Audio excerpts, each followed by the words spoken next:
Bonjour à tous, nous poursuivons avec un nouveau Pérec, le troisième Pérec de Masechet Nedarim à la première Mishnah. La Mishnah nous enseigne ici Arba Nedarim itiru Chachamim. Il y a 4 sortes de Nedarim que les Chachamim ont permis et ont dit il n'y a pas de Neder, ce n'est pas nécessaire non plus de faire un Tarat Nedarim, de les annuler. Quelles sont ces 4 sortes de Nedarim? Nidre Zeruzim, un Neder de Zeruzim, la chose Zrizout, c'est-à-dire d'empressement, lorsque quelqu'un a fait ce Neder, non pas parce qu'il voulait s'interdire quelque chose ou interdire à un autre quelque chose, mais il a voulu Zeruzim, c'est-à-dire montrer combien il avait raison, c'est-à-dire montrer sa position, renforcer sa position, ou bien Nidre Havai.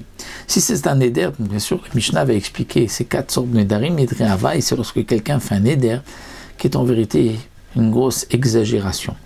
Ou bien Nidre Shigagot, s'il a fait un Neder à cause d'une erreur. Ou bien Nidre Onassim, c'est-à-dire qu'il a été forcé par un Ones, un cas de force majeure, à faire un Neder. Nous allons expliquer ces 4 cas où il n'y a pas de Neder, nous dit la Mishnah. Nidre Zeruzim Ketzat. Comment Nidre Zeruzim? Nous avons un vendeur et un acheteur. Le vendeur vient vendre un objet, Vomar, et donc il discute avec l'acheteur sur le prix, et il dit Konam, she'eni pochet lecha minasela, c'est-à-dire Konam. Bien sûr, il faut rajouter chaque fois que la Mishnah nous dit Konam, c'est-à-dire il dit je m'interdis ce pain sous forme de Neder Konam, donc Korban, que je ne te descendrai pas du prix minasela du Sela. Le Sela, c'est l'équivalent de 2 shkalim qui font 4 dinarim. Donc ils sont en discussion, tel qu'on le voit ici, c'est-à-dire lui veut vendre pour un Sela, et l'acheteur veut lui acheter pour un demi-Sela, pour un shekel, c'est-à-dire 2 dinarim. Le vendeur lui dit, donc je fais le Neder de ne pas manger ce pain, donc je me l'interdis ce pain comme Korban, que je ne descendrai pas moins qu'un Sela. Va la Omer, et l'autre l'acheteur dit, Konam sheni mosif lecha la shekel, et moi je fais le Neder sur ce pain comme Korban, que je ne te rajouterai pas sur le shekel, c'est-à-dire sur les 2 dinarim. Eh bien, Shneim rotzim b'shlosha dinarim. La Mishnah nous dit, ils peuvent terminer leur vente avec 3 dinarim, c'est-à-dire un compromis entre les deux, et il n'y a pas de Neder ni pour l'un pour l'autre. Pourtant, il a dit, je ne diminuerai pas d'un Sela, 4 dinarim, et l'autre pas plus de 2 dinarim, et ils le vendent à 3 dinarim.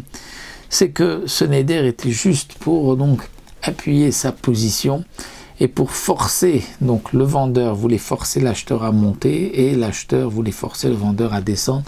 Donc dans ce cas-là, nous dit la Mishnah, il n'y a pas de Neder. Rabbi Eliezer ben Yaakov Omer, Afarotse ladir travero shiochal etzlo Omer. De même, Rabbi Eliezer ben Yaakov nous dit, si quelqu'un veut forcer son ami afin qu'il mange chez lui, et l'autre refuse, alors il lui dit, tu sais, si tu ne viens pas manger chez moi, je vais t'interdire de profiter de tous mes biens.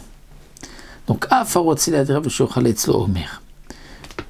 il faudrait donc mettre la virgule avant Omer et dire donc Rabbi Eliezer ben Yaakov vient rajouter, vient nous dire, même si quelqu'un va donc dire tu veux pas manger chez moi, je t'interdis tous mes biens sous forme de konam, de korban, et bien dans ce cas-là aussi c'est Nidre Zeruzim, il n'y a pas de Neder et il n'est pas nécessaire de l'annuler.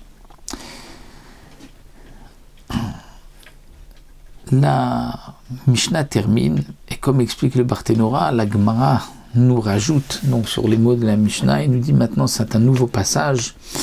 Omer, c'est-à-dire tout celui, dit la Mishnah, Arotse Shlet Kamudarav, celui qui veut, dit le Barthénora, que ces Nedarim ne prennent pas forme, eh bien, il se mettra au début de l'année, à Rosh Hashanah, il dira Kol Neder Shani Atid Lidor, tout Neder que je vais par la suite dans cette année faire, eh bien, ou batel, il est annulé. Ou bilvat chez Zachor b'shat neder, à condition qu'au moment où il fait le neder, il se souvient de ce tnaï, de cette condition, et à ce moment-là, le neder est batel.